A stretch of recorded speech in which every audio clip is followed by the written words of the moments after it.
Well, thanks for joining to watch this video, and then I hope I do good job this time and talk to you. The question of originality. The question of originality. Are you original? Are you an original? In this times of copy and paste, in these times of reposting, retweeting, sharing, and then everyone's just redoing what everyone else is doing, it's difficult to find people who are original. I mean, people who are themselves. Are you yourselves? Are you yourself? What should I say? Are you yourself? Are you being yourself? You know, when we say just be yourself, be original, how truly are people being original? Many times we see that even the people who think that they are being themselves are really not themselves. They are not original. So how truly are people being original? Are you truly original? Are you truly being yourself?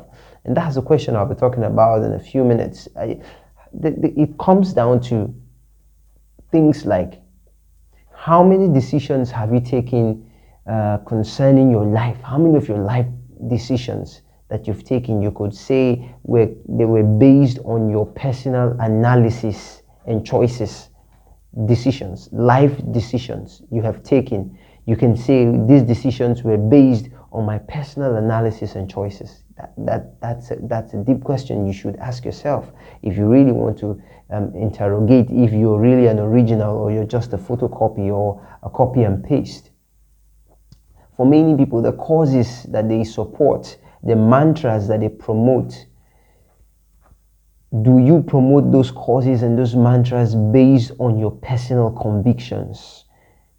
Do you promote those causes and those mantras based on your personal convictions? And it comes down to information, to research, personal research. Perhaps someone you look up to or someone you just like, one celebrity you like or you adore takes up a position in society or takes up a position in a particular issue, and you feel that it is correct. It is not always correct.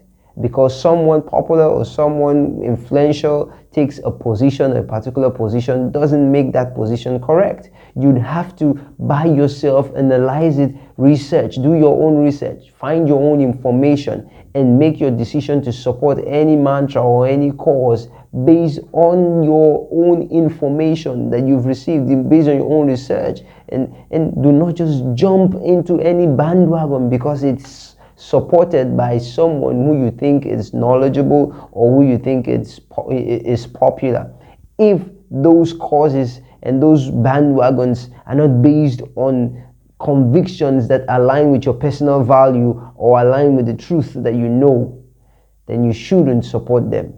But the problem is many people jump into these bandwagons without looking at, without critically analyzing and making research for themselves and getting knowledge for themselves on the issues and on these ideologies. And that shades away the originality of many people. So we don't have many original people, we just have many duplicates, many photocopies. And then the relationships that you keep, the associations that you belong to, the religion that you follow. Did you join those religions? Did you join those associations? Did you start those relationships based on your own personal convictions? Do they align with your personal values? Do you even have values for yourself that you have developed, principles that you have carved, and then structures of your life that you have decided that at some point I should live by these principles, I should live by these values?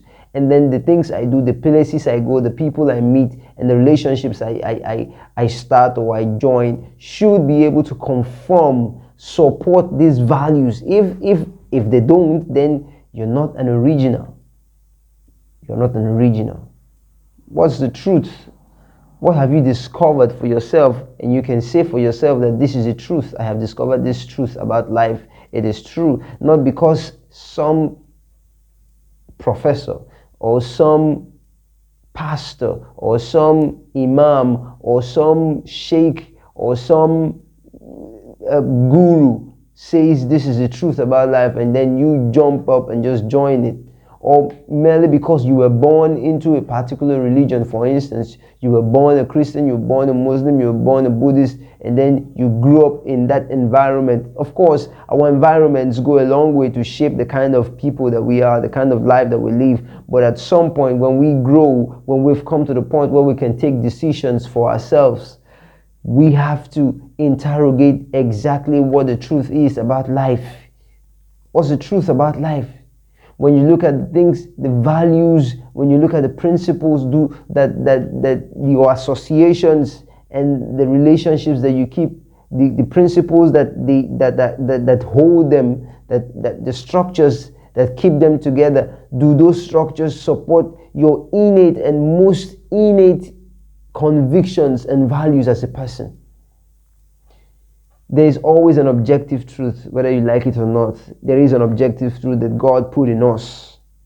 And every time something hits at the core of that objective truth, it rings a bell in our minds, it rings a bell in our soul. But many times we overlook it out of maybe ignorance or out of just deliberate and willful disobedience to that call to caution. And this is the reason why many times people are not original. So the question is, are you original? Are you original? Are you an original, or you're just the photocopy of some celebrity, or the photocopy of your college professor, or your university professor, or the photocopy of your parents, or the photocopy of some religious leader? Are you original? Do you know the truth for yourself? Do you have personal convictions that are based on knowledge that you have personally researched out? Do you have personal convictions based on personal values that you hold dear to yourself?